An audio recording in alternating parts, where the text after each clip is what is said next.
The Internet in the year 2009. We send emails, make calls over the Internet, and discuss topics we take an interest in. Even our banking is going virtual. But what we take for granted today was only a vague idea 50 years ago. In order to understand how we got this far, let's go back to 1957, when everything began.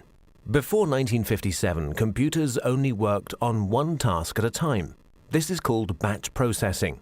Of course, this was quite ineffective. With computers getting bigger and bigger, they had to be stored in special cooled rooms. But then the developers couldn't work directly on the computers anymore. Specialists had to be called in to connect them. Programming at that time meant a lot of manual work, and the indirect connection to the computers led to a lot of bugs, wasting time and fraying the developers' nerves. The year 1957 marked a big change. A remote connection had to be installed so that the developers could work directly on the computers. At the same time, the idea of time sharing came up. This is the first concept in computer technology to share the processing power of one computer with multiple users.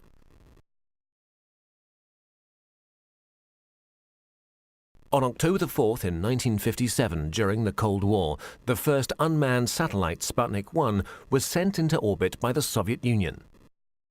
The fear of a missile gap emerged. In order to secure America's lead in technology, the US founded the Defense Advanced Research Project Agency in February 1958. At that time, knowledge was only transferred by people. The DARPA planned a large-scale computer network in order to accelerate knowledge transfer and avoid the doubling up of already existing research. This network would become the ARPANET. Furthermore, 3 other concepts were to be developed, which are fundamental for the history of the Internet. The concept of a military network by the RAND Corporation in America. The commercial network of the National Physical Laboratory in England.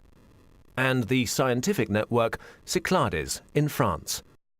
The scientific, military, and commercial approaches of these concepts are the foundations for our modern Internet. Let's begin with the ARPANET, the most familiar of these networks. Its development began in 1966. Universities were generally quite cautious about sharing their computers. Therefore, small computers were put in front of the mainframe. This computer, the interface message processor, took over control of the network activities, while the mainframe was only in charge of the initialization of programs and data files.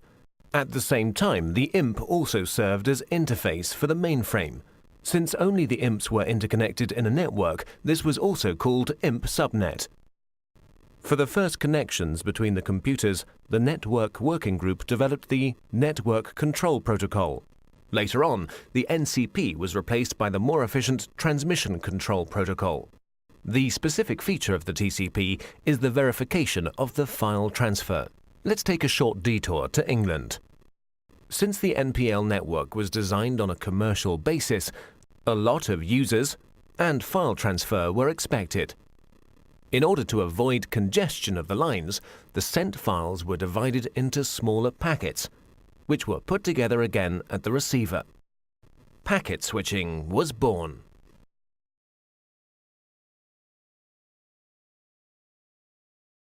In 1962, American Ferret aircraft discovered middle and long-range missiles in Cuba, which were able to reach the United States. This stoked fear of an atomic conflict. At that time, information systems had a centralized network architecture. To avoid breakdown during an attack, a decentralized network architecture had to be developed, which, in case of loss of a node, would still be operative. Communication still used to work through radio waves. That would have caused problems in case of an atomic attack.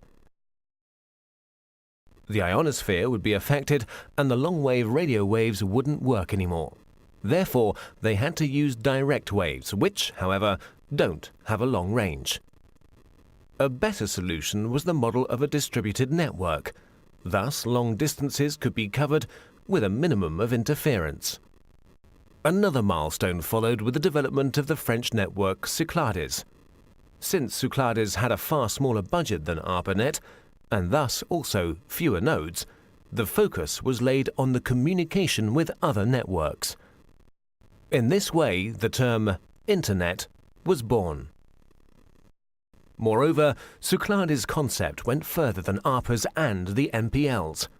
During communication between sender and receiver, the computers were not to intervene anymore, but simply serve as a transfer node. Cyclades' protocol went through all machines using a physical layer that was implemented into the hardware, providing a direct connection with the receiver, an end-to-end structure. Inspired by the Cyclades network and driven by the incompatibility between the networks, their connection gained in importance everywhere. The phone companies developed the X.25 protocol, which enabled communication through their servers, in exchange for a monthly basic charge, of course. DARPA's transmission control protocol was to connect the computers through gateways.